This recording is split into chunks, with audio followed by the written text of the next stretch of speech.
Hello friends. आज हम एक बहुत ही इम्पॉर्टेंट टॉपिक के बारे में बात करेंगे। वो है ब्लाइंडनेस या अंधापन, और इसका ग्लोबल और इंडिया के केस में कॉन्टेक्स्ट में क्या सिनेरियो चल रहा है उस बारे में बात करेंगे। डब्ल्यूएचओ के डेटा के हिसाब से एट प्रेजेंट करीब करीब 2.2 बिलियन लोग, मतलब पूरे वर्ल्ड की पॉपुलेशन ही करीब करीब 8 बिलियन है, उसमें से 2.2 करीब करीब 25% लोग, उनको विजन का प्रॉब्लम है, आंखों में कम दिखता है ना। तो ये बहुत ही बड़ा एक प्रोपोर्शन है, मतलब ऑलमोस्ट 1/4 लोग। और अगर इंडिया की बात करें तो केवल इंडिया में अप्रोक्सीमेटली 8 मिलियन लोग हैं, मतलब 80 लाख, ऑलमोस्ट 1 करोड़ के करीब लोग हैं जिनको कहीं ना कहीं विजन से संबंधित, आंखों से संबंधित प्रॉब्लम है। तो अगर आप परसेंटेज कैलकुलेट करोगे तो परसेंटेज ऑफ पीपल जिनको आंखों में विजन से रिलेटेड प्रॉब्लम है वो इंडिया में कहीं ज्यादा है compare to world.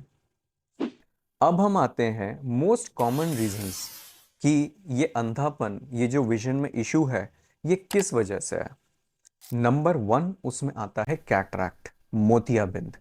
Again WHO के डेटा के हिसाब से अप्रोक्सीमेटली 51% जो प्रॉब्लम विजन का है, आई मीन ग्लोबल लेवल पे मैं बता रहा हूँ, वो कैटरैक्ट की वजह से है या मोतियाबिंद की वजह से है। और ये रेशियो इंडिया में ग्लोबल लेवल के हिसाब से मुकाबले कंपैरिजन में ज़्यादा ही है, कम नहीं है। ऐसा क्यों है? Lack of awareness, lack of accessibility. मतलब लोगों को पता ही नहीं है कि उनको मोतियाबिंद है। उनको लग रहा है ऐसे ही चश्मे का नंबर होगा, ऐसे ही कम दिख रहा है, डॉक्टर के पास दिखा नहीं जा नहीं रहे हैं दिखाने। अवेयरनेस ही नहीं है, नॉलेज ही नहीं है। जबकि इसका ट्रीटमेंट 5 मिनट में हो जाता है, बहुत ईजी है, सिंपल सा एक प्रोसीजर होता है। और आजकल तो लेजर्स भी आ गए हैं, उससे हो जाता है और नेक्स्ट डे से आप अपने नॉर्मल काम पे लग जाते हो। लोगों को लगता है बहुत ही बड़ा ऑपरेशन होगा, कोई बहुत ही कॉम्प्लिकेटेड सा प्रोसेस है, कोई साइड इफेक्ट ना हो जाए। ये सब lack of education, lack of awareness के चलते वो जो प्रोसीजर है, कैटरैक्ट का जो ट्रीटमेंट है, लोग डिले करते रहते हैं या डॉक्टर के पास जाते ही नहीं है। तो ये जो इतना बड़ा चंक है, 51% ऑफ ब्लाइंडनेस जो मोतियाबिंद की वजह से है, वो केवल लैक ऑफ एजुकेशन, अवेयरनेस या एक्सेसिबिलिटी।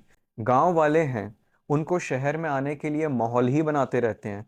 उनको एक करेक्ट डॉक्टर के पास पहुंचने में ही 6 महीने, साल, 2 साल वो ऐसे ही घूमते रहते हैं। हम लोग कैंप्स लगाते हैं, रूरल एरिया में जाते हैं, तो यकीन मानिए अगर 100 लोग और 150 लोग आ रहे हैं दिखाने, तो उसमें से 60-70 ऐसे होते हैं जिनको मोतियाबिंद होता है। उनको हार्डली 10%, 20% दिख रहा है, लेकिन वो उसके लिए कुछ भी नहीं कर रहे हैं, जैसा चल रहा है वैसा चल रहा है। तो ये एक बहुत बड़ा रीजन है कैटरैक्ट, मोतियाबिंद। नंबर 2 कौन सा रीजन है? ग्लोकोमा, जिसको हम हिंदी में काला पानी भी बोलते हैं। ग्लोकोमा को हम साइलेंट किलर भी बोलते हैं। मतलब इनिशियल स्टेजेस में ग्लोकोमा, पेशेंट को काला पानी है लेकिन इनिशियल स्टेजेस में पेशेंट को पता ही नहीं चलता।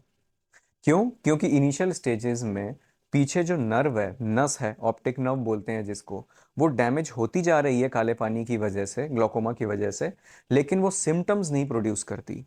मतलब पेशेंट को जैसा दिख रहा है वैसा ही दिखता रहेगा। उसका रीजन क्या है? ग्लोकोमा में सामने की विजन खराब बिल्कुल लास्ट स्टेज में जाके होती है। ग्लोकोमा में इनिशियल स्टेजेस में साइड की विजन जाती है, सामने की नहीं जाती। और हमको जो मेन यूज है वो सामने की विजन का रहता है, साइड की विजन का उतना यूज रहता नहीं है। तो साइड से विजन जाती जा रही है लेकिन लोगों को पता ही नहीं चलता जब तक कि वो बिल्कुल सामने की विजन ना चली जाए। और सामने की विजन जाती है लास्ट के स्टेजेस में। और जो विजन चली गई ग्लोकोमा में, काले पानी में, वो वापस आती नहीं है। मोतियाबिंद में जो विजन चली गई वो वापस आ सकती है, लेकिन काले पानी में, ग्लोकोमा में जो विजन गई वापस नहीं आती है। ओके। अप्रोक्सीमेटली आज की डेट में 8 मिलियन लोग हैं दुनिया में, 80 लाख के करीब लोग हैं दुनिया में जिनको ग्लोकोमा है। बहुत ही कॉमन बीमारी है, इज जस्ट दैट लोगों को पता ही नहीं होता है। लोगों को कोई आइडिया ही नहीं है कि उनको ग्लोकोमा है। तो अगर आपकी फैमिली हिस्ट्री, मतलब परिवार में किसी को भी काले पानी की हिस्ट्री है, अगर आपकी उम्र 40 साल से ज़्यादा है, अगर आपको थोड़ा भी साइड की विजन में प्रॉब्लम होता है, तुरंत ग्लूकोमा की स्क्रीनिंग कराइए अपने नज़दीकी आंखों के डॉक्टर ऑप्थेल्मोलॉजिस्ट के पास जाके। अगर इनिशियल स्टेजेस में ग्लूकोमा काला पानी डिटेक्ट हो जाता है तो बहुत ही सिंपल ड्रॉप्स आते हैं इसके, वो ड्रॉप डालने से ये स्टेबलाइज हो जाता है, ये नहीं बढ़ता है। अगर आप वेट करेंगे कि दिखना ही कम हो जाए तभी हम ट्रीटमेंट के लिए जाएंगे डॉक्टर के पास, तो डॉक्टर कुछ नहीं कर पाएगा क्योंकि इसमें जो विजन गई वो गई। तो सेकंड मोस्ट कॉमन रीजन हो गया हमारा ग्लूकोमा, बहुत ही कॉमन रीजन है। तो फर्स्ट मैंने बताया कैटरैक्ट, दूसरा मैंने बताया वो था ग्लूकोमा, तीसरा मोस्ट कॉमन रीजन क्या है ब्लाइंडनेस का, अंधेपन का, वो है डायबिटिक रेटिनोपैथी। मतलब शुगर की वजह से पर्दे में, आंख के पर्दे में डैमेज हो जाना। WHO डेटा के हिसाब से अगर 100 लोग हैं जिनको शुगर की बीमारी है, डायबिटीज की बीमारी है, तो पूरे लाइफ टाइम में उन 100 में से 30 लोगों को, कम से कम 30 लोगों को आंखों में प्रॉब्लम आएगी ही आएगी। अब आप खुद सोचिए कितने डायबिटिक्स हैं दुनिया में, कितने लोग हैं, करोड़ों लाखों लोग हैं जिनको डायबिटीज है, शुगर की बीमारी है। उसमें से 30% लोगों को आंखों में प्रॉब्लम होगी। अगेन अगर आप सिंपल गणित मैथमेटिक्स लगाएंगे तो ये लाखों में जाएगा नंबर।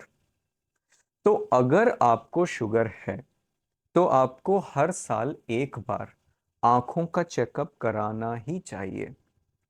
अगेन अगर शुगर की वजह से आपकी आंखों में प्रॉब्लम आई, आपके पर्दे में दिक्कत आई, तीन दिक्कतें आती हैं, पर्दे में सूजन, पर्दे में ब्लीडिंग और पर्दा सरक जाना।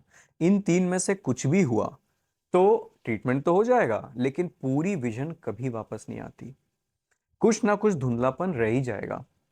तो हमको ये प्रिवेंट करना है, ट्रीटमेंट वाली स्टेज पे नहीं आना चाहिए। और प्रिवेंट तो तब करेंगे ना जब आप विजन खराब होने से, निगाह खराब होने से पहले आइए डॉक्टर के पास।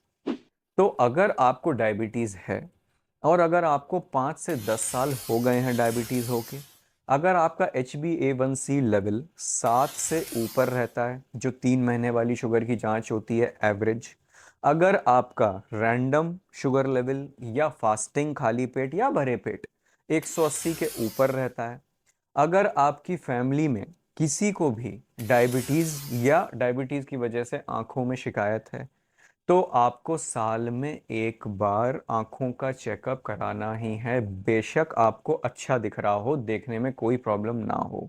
क्योंकि अगर आपको डायबिटीज की वजह से आंखों में प्रॉब्लम आई तो विजन कम होने में सालों लग जाते हैं। मतलब आंखों में प्रॉब्लम है लेकिन आपको सब कुछ अच्छा दिखता रहेगा, वो आंखों में विजन प्रॉब्लम आएगी जब आपको सालों आंखों में प्रॉब्लम बनी रहेगी। तो ये भी एक बहुत ही इंपॉर्टेंट बात है, डायबिटिक रेटिनोपैथी। तो 3 रीजन हो गए, मोतियाबिंद, काला पानी और शुगर की वजह से पर्दे में डैमेज। तीनों ही प्रॉब्लम्स बहुत इजीली ट्रीट हो सकते हैं, हम प्रिवेंट कर सकते हैं, इसको प्रिवेंटेबल ब्लाइंडनेस कहते हैं। मतलब ये तीनों बीमारियों में हम अंधेपन को प्रिवेंट कर सकते हैं, क्योंकि लोगों को ये जानकारी नहीं है, अवेयरनेस नहीं है, नॉलेज नहीं है, तो लोग टाइम पर आते नहीं हैं और ब्लाइंड हो जाते हैं। एक बार ब्लाइंड हो गए तो इन बीमारियों में आपकी निगाह पूरी तरह से ला पाना मुश्किल होता है। तो मेरा ये पर्पस वीडियो बनाने का इन तीनों मोस्ट कॉमन रीजंस ब्लाइंडनेस के, उससे आपको अवेयर कराना था। और ये था कि किन किन लोगों को ये बीमारियों में चेकअप कराने चाहिए। आई होप आपको ये इंफॉर्मेशन बहुत यूजफुल लगेगी। अपने नियर एंड डियर वंस में ये वीडियो ज़रूर शेयर करिए। अगर किसी को डायबिटीज़ है, किसी को एज ग्रुप 55-60 प्लस है, मोतियाबिंद वाली एज है, या किसी को भी फैमिली में काला पानी है, ये वीडियो ज़रूर शेयर करिए और जितना हो सके ये अवेयरनेस स्प्रेड करिए। Thank you guys, don't forget to like and subscribe.